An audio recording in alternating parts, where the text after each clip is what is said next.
Oke, teman-teman, kita akan lanjutkan ke materi berikutnya yang masih berkaitan dengan structure and written expression.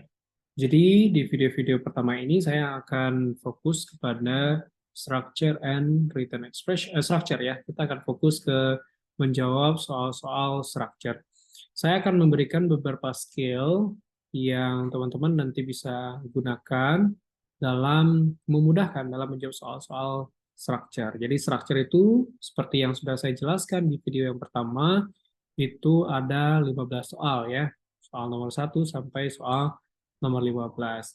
Nah, selanjutnya hal pertama yang harus kita pahami dan ini adalah menjadi suatu dasar bagi kita, pengetahuan dasar tentunya dalam tata bahasa bahasa Inggris maupun grammar itu adalah power speech ya.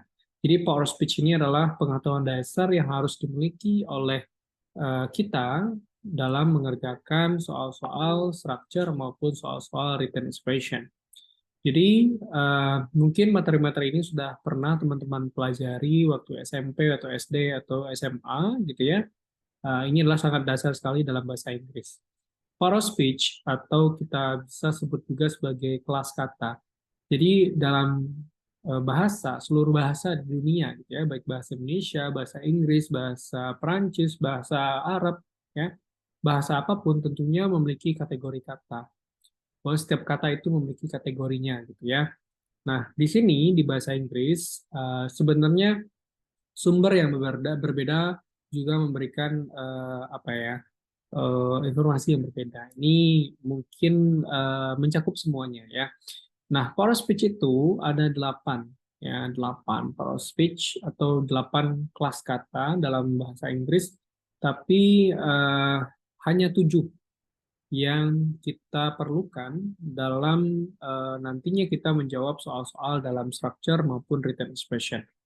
Nah, apa saja itu kelas katanya? Yaitu ada noun atau kita sebut sebagai kata benda, ada pronoun, kata ganti gitu ya, ada verb ya, kata kerja, ada adjective, ada adverb, ada conjunction, ada preposition.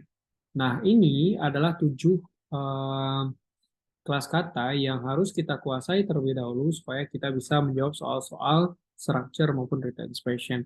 Jadi sebenarnya ada juga di beberapa referensi ya yang artikel ya. Artikel juga merupakan bagian dari part of speech, tapi ada juga yang memasukkan artikel ini bagian dari adjective. Nah, tapi pada intinya mau artikel itu adalah bagian dari adjective. Kenapa? Karena tugasnya itu adalah memberikan penjelasan terhadap kata yang lain gitu ya. Nah, ini ya noun kata benda. Ya, jadi langkah pertama yang harus kita pahami adalah ini gitu ya. Terutama nanti di soal-soal written expression. Di soal-soal written expression itu untuk mengetahui mana kata yang salah atau yang kurang tepat, maka tentunya kita harus memahami terlebih dahulu setiap kata yang ada di kalimat itu kategorinya apa. Apakah kata benda, gitu ya, apakah pronoun, verb, adjective, dan lain sebagainya. Nah, noun itu adalah kata benda. Jadi semua yang dibendakan itu adalah kata benda, ya. Bisa person manusia, gitu ya, animals, bisa flowers, plants, bisa apapun lah ya, apapun yang bisa kita memiliki wujud dan tidak memiliki wujud, gitu ya. Itu kita sebut sebagai kata benda. Kata benda yang konkret, ada juga kata benda yang abstrak ya. Yang konkret itu bisa kita rasakan, bisa kita sentuh, bisa kita lihat dengan panca indera kita, itu adalah yang kata benda konkret. Tapi kalau yang abstrak itu lebih kata benda yang tidak bisa kita lihat dengan kasat mata, ya, tapi bisa kita rasakan seperti air, udara gitu ya, seperti love, love juga atau kasih sayang itu kan sesuatu yang tidak bisa kita lihat, tapi bisa kita rasakan gitu ya. Nah, itu adalah kata-kata benda. Jadi kata benda itu banyak ya, tidak hanya kata benda itu yang bisa kita lihat dengan panca indera kita ya, seperti meja, ya, table, chair, bukan hanya seperti itu, tapi ada kata benda yang juga abstrak, seperti information gitu ya, news dan lain sebagainya. Oke, jadi ini perlu teman-teman pelajari terlebih dahulu. Dan yang kedua itu ada pronoun. Pronoun itu adalah kata ganti, ya, kata ganti kata benda. Nah, misalkan teacher bisa diganti dengan she or he, gitu ya. Police atau police and teacher bisa diganti dengan they. Ini adalah disebut dengan pronoun. Jadi nanti pronoun itu ada yang pronoun sebagai subjek, ada pronoun sebagai verb, ada apa? Oh, sorry, verb. Pronoun sebagai object, dan lain sebagainya. Nah, ini nanti juga perlu dipelajari. Dan ada verb, ya. Verb itu adalah kata kerja. Bahwa di dalam sebuah kalimat tentunya ada action, ada aksi gitu ya. Sehingga kalimat itu memiliki aksi. Nah, tapi kata kerja, ada kata kerja yang menunjukkan kondisi, ada kata kerja yang menunjukkan aksi gitu ya. Nah, jadi kata kerja yang menunjukkan aksi seperti drink, eat, seperti teach, ya, run, walk, dan lain sebagainya. Kalau kata kerja yang menunjukkan kondisi itu biasanya seperti kata kerja berupa verb be, to be ya, I miss are, dan lain sebagainya. Nah, itu biasanya yang menunjukkan kondisi, gitu ya. Oke, nanti kita pelajari lebih dalam. Ada adjective, ada active, clever, diligent, responsible. Adjective itu adalah yang menunjukkan sifat ya. Sifat itu bisa berupa nasionalisme, bisa berupa bentuk, warna ya, bisa berupa misalkan apalagi ya, size, ukuran dan lain sebagainya. Nah, itu adalah adjective. Ada adverb. Adverb itu adalah kata keterangan ya, yang menunjukkan keterangan. Ya, dalam sebuah kalimat kalau ada nanti kata yang menunjukkan keterangan ya, misalkan yesterday ya, quickly, fast, apalagi gitu ya. Ada Lili, akhiran Li, ada yang menunjukkan juga tempat, misalkan in Bandung, at Garut, dan itu ada semuanya menunjukkan adverb atau kata keterangan. Oke. Dan ada juga conjunction. Conjunction itulah kata hubung. Ya, kata hubung itu bisa menghubungkan kata dengan kata, bisa menghubungkan frasa dengan frasa, dan bisa menghubungkan klausa dengan klausa. Ya, jadi conjunction itu tugasnya menghubungkan. Ya, dalam konteks kalimat, biasanya conjunction itu menghubungkan klausa dengan klausa. Nah, di soal-soal structure, banyaknya conjunction yang akan ditanyakan itu adalah yang menghubungkan antar klausa. Apakah conjunctionnya sudah ada atau belum, gitu ya. Nanti misalkan di soal itu ada dua klausa.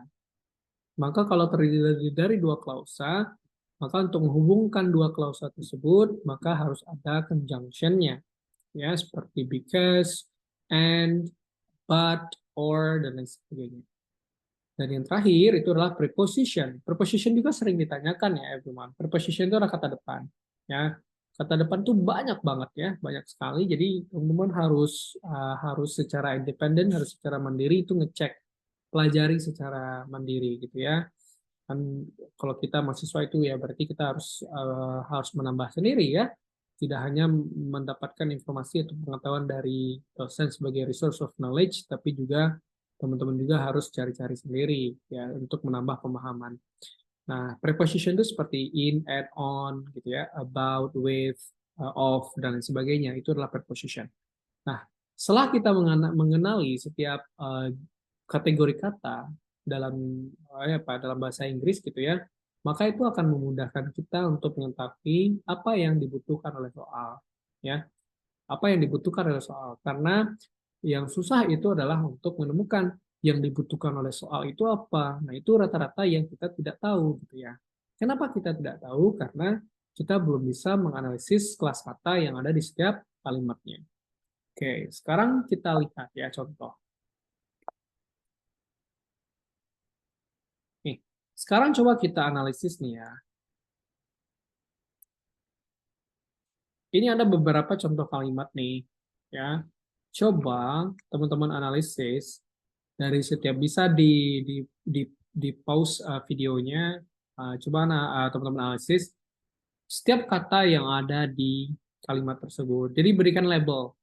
Label itu maksudnya misalkan when ini dari 7 kelas kata atau part of speech yang saya jelaskan itu apa termasuknya gitu ya.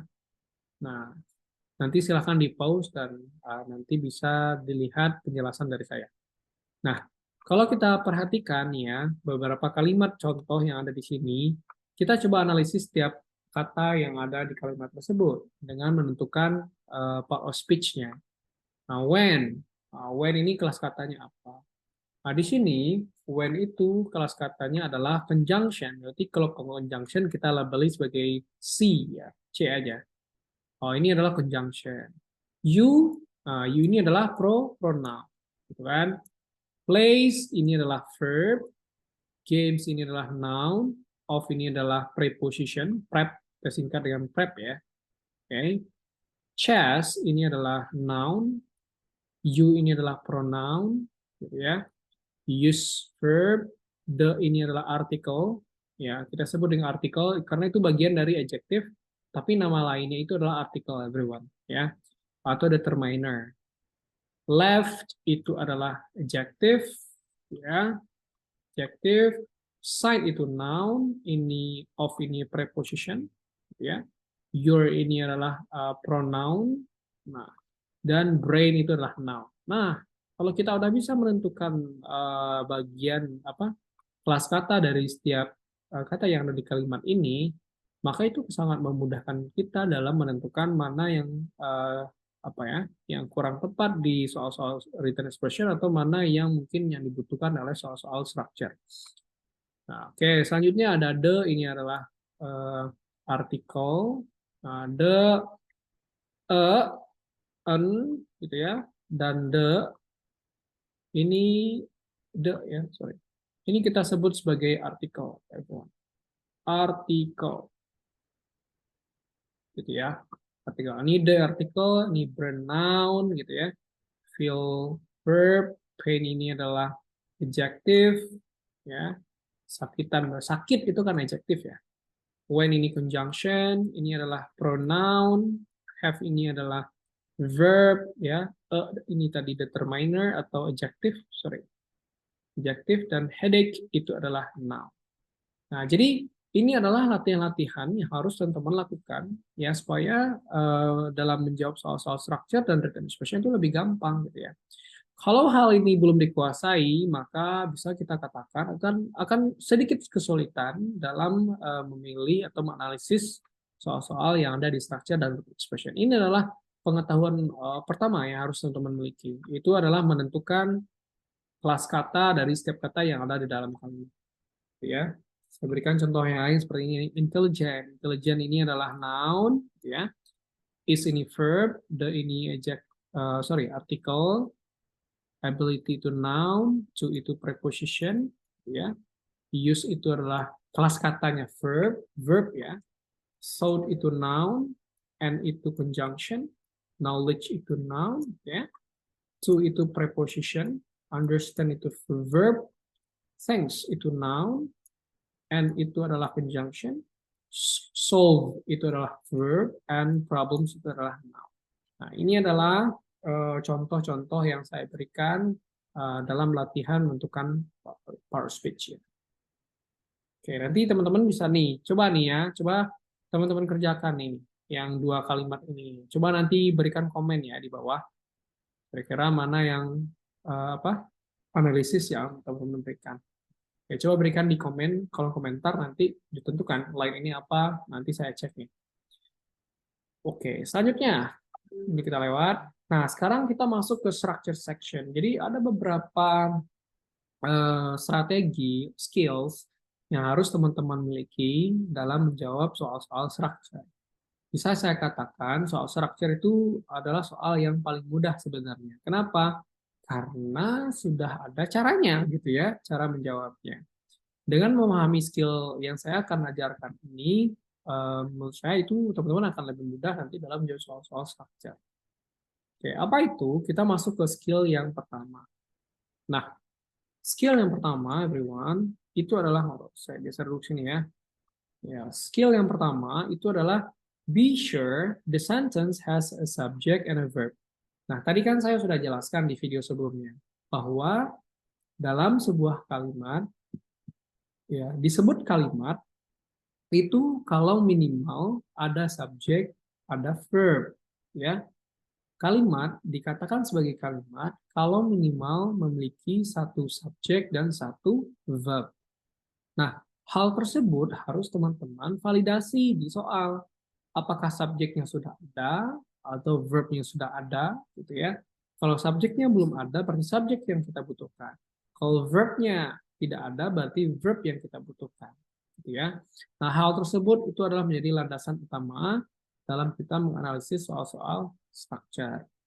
Oke, nah saya akan berikan contoh di sini.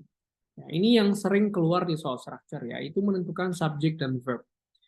Nah, tentunya kita harus bisa menganalisis polanya. Tadi ya, minimal dalam kalimat itu polanya ada satu subjek dan satu verb. Ini pola minimal yang harus dimiliki oleh kalimat. Nah, tinggal kita tentukan subjeknya ada enggak, verbnya ada enggak, gitu ya. Nah, saya akan apa ya? Oh, nanti misalnya ada pertanyaan, Pak, subjek itu diisi oleh apa saja di part of speech dan verb itu apa saja? Oke. Perlu saya jelaskan sedikit bahwa subjek itu selalu terdiri dari kata benda atau noun, atau yang kedua pronoun. Nah, atau yang ketiga itu gerund namanya. Nah, ini ya, ini dulu, ini aja dulu. Sebenarnya ada satu lagi, tapi saya jelaskan yang simpelnya dulu. Ya, jadi subjek itu selalu terdiri dari kata benda, pronoun, kata ganti, dan gerund. Gerund itu apa? Gerund itu adalah kata kerja yang ditambahkan ing. Tapi fungsi dalam kalimatnya itu bukan sebagai kata kerja, tapi sebagai kata benda. Contoh misalkan, writing is my hobby, for example.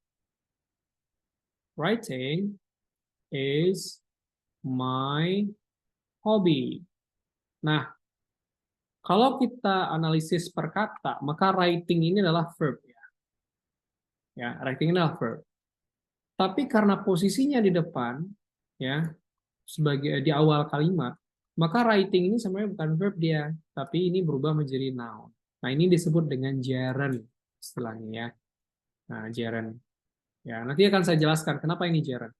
Ya, karena kan kalau di present continuous ya, kan verb ing ya, ada verb ing juga. Misalkan I am writing a book, misalkan I am writing a book.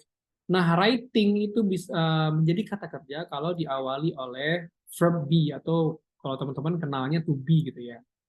Nah, verb ing ini menjadi kata kerja kalau diawali oleh to be. To be itu apa? Am, is, are, atau was, were. Nah, verb ing itu menjadi kata kerja kalau diawali oleh to be. Nah, kalau to be-nya tidak ada, maka itu disebutnya gerund dia. Dan dia fungsinya sebagai kata benda. Nah, itu sedikit penjelasan dari saya. Jadi, yang mengisi subjek itu adalah noun, gitu ya, pronoun, dan gerund. Nah, itu yang harus kita pahami terlebih dahulu. Nah, jangan, kalau verb ya, verb ya. Nah, verb itu ada dua juga macamnya. Ada banyak macamnya ya. Verb. Verb itu apa saja? Ya. Verb itu bisa action verb, action verb. Action verb itu adalah kata kerja yang memiliki aksi. Berarti ada satu tindakan yang kita lakukan. Ya, apa itu? Misalkan kayak drink. Berarti kan kita melakukan sesuatu ya, minum gitu ya. Berarti kita melakukan sesuatu. Ada pergerakan di situ. Drive, mengendarai mobil kan kita melakukan sesuatu. Ada run, ya, ada walk. Nah, itu kan melakukan sesuatu. Ini sebutnya adalah action verb. Ya. Ada juga kata kerja yang menunjukkan kondisi, seperti to be gitu ya. Nah, to be ini juga adalah kata kerja. Seperti am, is, are, ada was, ada were, itu adalah kata kerja. Contoh lain ada auxiliary ya, ada juga namanya auxiliary. Auxiliary. Auxiliary ini seperti do, does, ya, did. Nah, atau ada have, ada has, ada had. Nah, ini juga kata kerja. Apalagi ya, pokoknya kalau kata-kata ini muncul di kalimat soal, maka kata kerjanya sudah ada, gitu kan. Ada lagi model namanya ya. modal, modal auxiliary namanya. Modal itu seperti can, hope, ya, will, would. Nanti teman-teman bisa searching ya, apa aja yang dimaksud dengan modal auxiliary itu. Jadi banyak banget ya verb itu. Ya, intinya eh, kata kerja itu tidak hanya satu, banyak dia. Ada yang berupa action, ada to be, ada auxiliary, ada modal auxiliary. Jadi banyak sekali kata kerja itu. Pada intinya, ya, yang harus kita analisis biasanya, ya, subjek itu terletak di awal-awal kalimat, gitu ya. Dan setelah subjek itu biasanya diikuti oleh verb. Nah, kita lihat contohnya. Biasanya yang muncul di soal-soal structure itu seperti ini. Misalnya nomor satu. Example one ya, contoh. Blah blah blah was back up for miles on the freeway. Nah, berarti kita harus menganalisis ya, yang dibutuhkan oleh kalimat soal ini apa, ya. Ini yang kosong ini apa nih, gitu kan. Nah, berarti kita lihat setelah yang kosong ini unsurnya unsur apa yang muncul, gitu ya. Nah, tadi was itu kan verb. Nah, itu tadi saya jelaskan ya. Was ini kan verb, berarti verbnya sudah ada nih, ini verb. Back up, nah back ini juga adalah verb. Berarti verbnya sudah ada nih, ya. Berarti verbnya ada. For, ini adalah preposition. On, nah berarti kalau kata-kata yang muncul setelah preposition, itu biasanya adalah keterangan. Nah berarti di kalimat soal ini tidak ada objeknya. Berarti hanya ada verb dan keterangan. Nah tadi, balik lagi ke konsep awal, bahwa di dalam kalimat itu harus ada minimal unsurnya itu subjek dan verb. Nah, itu adalah unsur minimal di dalam sebuah kalimat ya. Harus ada subjek dan verb. Pertanyaan saya, apakah ini sudah bisa disebut dengan kalimat? Belum ya. Kenapa? Karena ini hanya ada verbnya aja. Subjeknya tidak ada. Maka secara otomatis yang dibutuhkan oleh kalimat soal ini adalah subjek berarti. Nah, yang dibutuhkan adalah subjek. Nah, sekarang kita tinggal analisis ya. Mana yang bisa kita jadikan sebagai subjek di sini?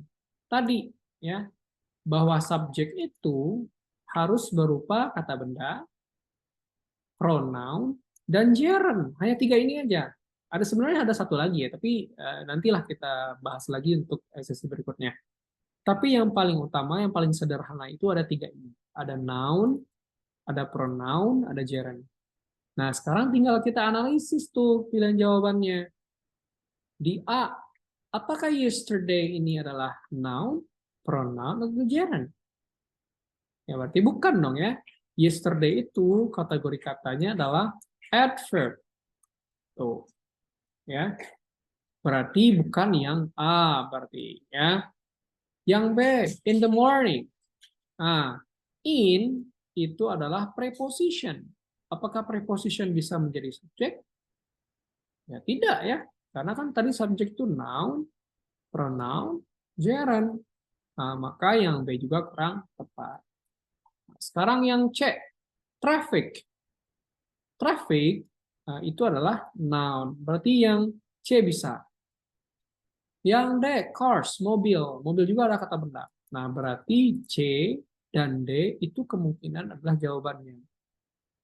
Tapi sekarang tinggal kita tentukan mana yang paling tepat. C atau D. Maka langkah selanjutnya yang harus kita lakukan adalah dengan melihat jumlah subjeknya. Ya, jumlah subjeknya. Kalau yang C ini jumlah subjek itu tunggal. Ya, kenapa tunggal? Karena tidak diakhiri oleh S atau IS. Ingat ya, dulu pas kita belajar bahasa Inggris, kata benda yang berubah jumlahnya menjadi kata benda yang lebih banyak, maka di belakangnya itu ditambahkan S atau IS. Gitu kan. Sedangkan yang D ini adalah kata benda plural atau jamak. Ya, kenapa plural? Karena kan cars itu berasal dari kata car, gitu kan? Ditambah dengan S, jadi car-nya jadi banyak. Ya. Nah, oh berarti yang C ini tunggal, yang D ini plural. Nah, Secara konsep, secara konsep ya, subjek yang tunggal, ST itu ya, subjek tunggal harus diikuti oleh verb tunggal, everyone. Subjek yang tunggal harus diikuti oleh kata kerja yang tunggal. Subjek yang plural harus diikuti oleh verb yang plural. Nah, ini adalah konsep nih yang harus Anda pahami. Ya. Ini konsep ini harus dihafal-hafal ini. Ya. Subjek yang tunggal maka diikuti oleh verb yang tunggal. Subjek yang plural diikuti oleh verb yang plural. Nah, sekarang pertanyaan saya, kita lihat. Nah, di verbnya ini, verbnya tunggal apa jamak gitu ya. Nah, ingat, was itu adalah verb tunggal. Verb jamaknya apa, Pak? Nah, ini. Where itu nanti kata kerja yang jamak. Kalau where ya. Where itu berarti verb yang jamak. Nah, karena di sini itu adalah was yang digunakan, oh maka ini adalah verb yang tunggal.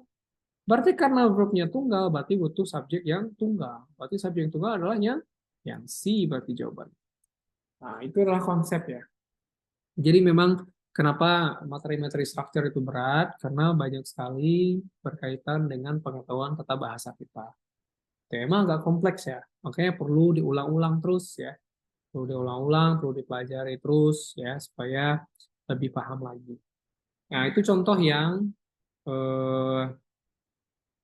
pertama. Contoh yang kedua, engineers bla bla bla for work on the new space program. Tadi engineers itu adalah kata benda dan posisinya di depan, maka ya sudah ini pasti adalah subjek kan. Setelah subjek itu kosong.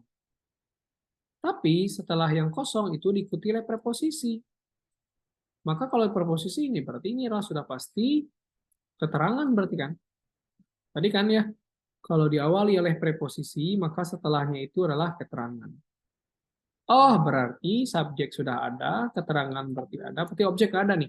Berarti yang tidak ada itu adalah verb-nya. Verb-nya yang nggak ada ya, verb-nya yang nggak ada. Maka tinggal kita pilih mana yang verb di sini. Maka untuk menentukan mana yang verb, itu akan berkaitan dengan pengetahuan tata bahasa kita tadi. Sorry, bukan tata bahasa, yang berkaitan dengan kelas kata, pengetahuan mengenai kelas kata kita tadi. Kita tentukan mana yang verb, kita lihat yang A, necessary, diperlukan, perlu gitu ya. Kalau perlu berarti bukan kata kerja dong. Ini adalah adjektif. Jadi kalian kalau sebenarnya belum mahir nih ya dalam menganalisis kelas kata yang ada di setiap kalimat, maka perlu untuk sering-sering cek kamus. Ya, lihat necessary itu kategorinya apa. Harus kayak gitu sih. Nggak mungkin kita langsung bisa ya. Itu semua butuh proses. Hopefully itu adalah adverb. Kalau Anda cek nanti di kamus, maka hopefully itu adalah adverb everyone. Nah, ini adalah adverb. Next month, nah next itu menunjukkan selanjutnya. Berarti ini adalah keterangan. Nah, ini juga adalah adverb.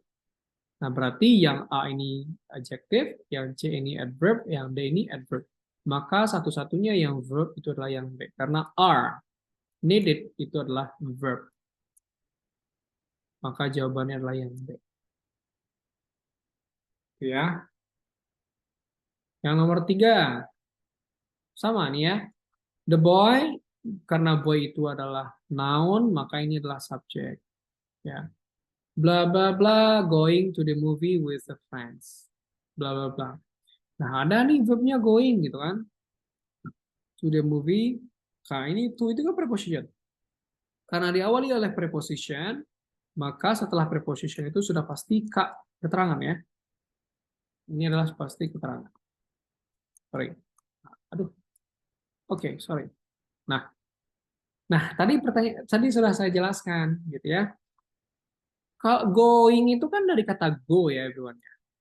Going itu dari kata go. Tadi saya jelaskan, kalau nanti ada kata kerja yang tambahkan ing gitu ya, disebut kata kerja, ini disebut kata kerja kalau diawali oleh to be, verb be gitu ya. Kalau diawali oleh verb be. Nah, ini bisa dikatakan kata kerja. Tapi kalau tidak ada to be di awal, maka itu jadinya kata benda. Tadi saya jelaskan yang gerund kan. Ya. Maka bagaimana supaya going ini menjadi kata kerja? Berarti di awalnya harus diikuti oleh to be dulu. Ya. Mana menurut Anda yang ada to be di sini? Yang A ada to be-nya is. Yang B ada was. Yang C ada is. Yang D ada be. Ini kan to be semua. Nah, sekarang mana yang paling tepat? Kalau A, misalkan is going. Nah, she itu adalah subjek. He itu to be-nya. Pertanyaan saya, apakah kita masih butuh subjek? Ya tidak ya. Kan subjek sudah ada the boy di sini. Berarti yang A juga salah. Yang B, sama, subjek juga muncul. Salah ya, kan subjek sudah ada. Yang C, is relaxing. Relaxing tidak kita butuhkan. Kenapa? Karena yang verb in-nya sudah ada going di sini. Maka yang paling tepat itu adalah yang D. Nah, kayak gitulah everyone ya. Nah, kayak gitu cara menjawab. Ini baru skill 1 ya everybody. Skill 1 dari 60 skill nih. Skill 1 aja udah mulai berat ya. Oke, tapi nggak apa-apa, pelan-pelan aja kalau memahami. Oke, nanti kalau ada pertanyaan silahkan ditulis di kolom komentar supaya nanti saya akan jelaskan lebih lanjut di video berikutnya ya. Nah, sekarang kita lihat contohnya. Tadi ya, be sure the sentence has a subject and a verb. Ya. Nah, the following chart on saya katakan. Nah, the following chart outlines what you should remember about the subject and verb. Tadi ya, a sentence in English must have at least one subject and one verb. Jadi, kalimat dalam bahasa Inggris minimal harus memiliki satu subjek dan satu verb. Kalau tidak ada verb berarti bukan kalimat, kalau tidak ada subjek berarti itu bukan kalimat. Ya. Kita lihat contoh soalnya. Nih, nomor 1. Coba Anda analisis katanya. Dari kalimat-kalimat yang ada di bawah ini, mana yang kalimatnya sudah benar, mana yang kalimatnya itu belum tepat atau belum benar. Kalau I itu artinya incorrect, incorrect itu berarti belum benar. Kalau C itu berarti correct, benar. Nah, nomor 1. Kenapa ya yang I ini tidak benar? Nah, berarti kita analisis. Last week itu menunjukkan waktu. Nah, kalau waktu berarti bukan subjek ya. Berarti ini adalah adverb berarti. Adverb. Nah, berarti apakah last week bisa kita jadikan sebagai subjek? Ya tidak. Kenapa? Karena kan subjek itu harus terdiri dari noun, pronoun, dan gerund tadi ya. Nah, tidak ada adverb dimasukkan sebagai kategori subjek. Berarti last week ini bukan subjek. Nah, when. When itu apa? Dari kata go, pergi. Pergi berarti action. Maka ini adalah verb. Nah, karena sebelumnya tidak ada subjek, tiba-tiba langsung diikuti verb, berarti ya tidak ada subjek dalam kalimat ini. Maka kalimat ini dianggap tidak benar atau salah ya. Kenapa tidak ada subjek? Karena tadi ya minimal dalam satu kalimat itu minimal ada subjek dan ada satu verb. Nah, itu pola yang harus ada di situ. Yang C, ini nomor 2 nggak benar katanya. Kenapa? Ya karena schedule itu noun ya. Ini kemungkinan verb. Ini adalah subjek, sorry. Ini subjeknya sudah ada. Verbnya ada nggak? Ya ada ini verbnya. Tuh. Can be obtained. Itu berarti kalimat ini sudah memiliki subjek dengan verb. Berarti kalimatnya benar. Yang nomor 3, subjeknya ada nggak kata benda di depan? Ada. Ya. A job itu adalah subjek. Verbnya ada nggak verbnya ya? Nggak ada nih. Kenapa? Ini preposition, artikel. Ini balik lagi ke pengetahuan kita dalam menganalisis setiap kata ya. Tadi yang kata kelas katanya. They ini noun, ini conjunction, ini artikel, ini noun juga sama. Ini preposition, tuh. Ini juga noun, ini noun. Valuable tersedia berarti adjective. Tidak ada verb di sini, adanya hanya subjek saja. Berarti kalimat ini kurang tepat, karena verbnya tidak ada. Nomor 4, the new computer program ini adalah subjeknya. Nah, ini ini harusnya provided ya. Lah nih orang bikin soal. Ya. Has provided. Nah, ini verbnya ada. Karena subjek dan verbnya sudah ada, berarti ya benar. Gitu. Nomor 5. The box subject can be open into verb. Nah, berarti juga benar. Nomor 6. The sign text for history class. Ini subjeknya ini ada. Tapi di sini muncul lagi ini pronoun. Ya. Ini contains verb. Ya. Ini sebenarnya bisa dikatakan kurang tepat. Kenapa? Karena ada dua unsur dalam subjek yang muncul di kalimat ini, yaitu adalah pronoun dan ada noun. Berarti ini kalimatnya juga kurang tepat nih. Harusnya it-nya kita hilangkan. Gitu ya. Nomor 7, the papers itu subjek, verbnya ini should be emptied. Nah, berarti benar. Nomor 8, departure before dawn about in the middle. Nah, ini subjek, tapi verbnya tidak ada. Ini conjunction, ini verb, ya. Nah, ingat ya, sebelum kata kerja itu harus subjek, nggak boleh conjunction. Kalau ada conjunction berarti itu bukan apa namanya? Itu bukan kata kerja berarti dia nanti. Ini juga salah. Nomor 9 ini yesterday itu adverb. Setelah adverb ada verb. Nah, ini juga salah berarti ya.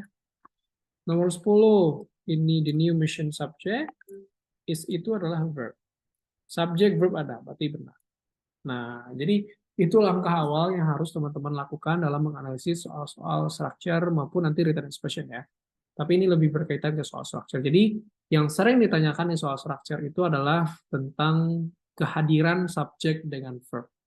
Subjeknya ada nggak? Kalau nggak ada, berarti cari subjek. Verbnya ada, kalau nggak ada ya berarti carinya verb. Jadi subjek verb itu adalah soal-soal yang sering sekali muncul di soal-soal structure.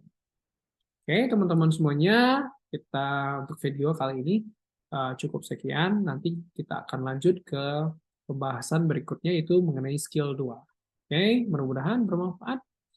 Bye-bye.